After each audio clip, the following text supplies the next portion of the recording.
আজকে কেন্দ্রীয় শহীদ মিনারে জাতীয় বিপ্লবী পরিষদের নাগরিক সমাবেশে আমি অতিথি হিসেবে ছিলাম। তো আমি বক্তব্য দিয়ে যখন চেয়ারে বসে আমার পাশে নাগরিক বিপ্লবী পরিষদের সভাপতি, সে বলল, ভাই আপনার বক্তব্যে ছাত্র দলের নেতাকর্মীরা উত্তেজিত। তো আমি বললাম যে কেন, আমি তো বিএনপির বিরুদ্ধে কিছু কেন বলিনি বা ছাত্র দলের বিরুদ্ধে, তারা উত্তেজিত হবে কেন?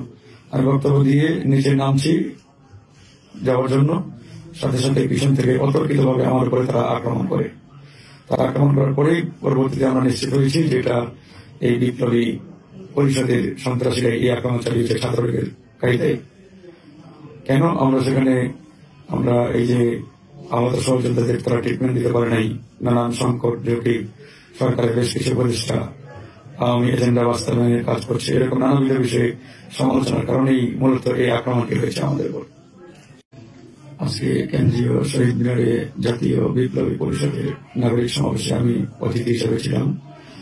তো আমি বক্তব্য দিয়ে যখন চেয়ারে বসে আমার পাশে নাগরিক বিপ্লবী পরিষদের সভাপতি, সে বলল, ভাই আপনার বক্তব্যে ছাত্র দলের নেতাকর্মীরা উত্তেজিত। তো আমি বললাম যে কেন, আমি তো বিএনপির বিরুদ্ধে কিছু কেন বলিনি বা ছাত্র দলের বিরুদ্ধে, তারা উত্তেজিত হবে কেন? আমি বক্তব্য দিয়ে নিচে নামছি যাওয়ার জন্য, সাথে সাথে পিছন থেকে অতর্কিত ভাবে আমার উপরে তারা আক্রমণ করে।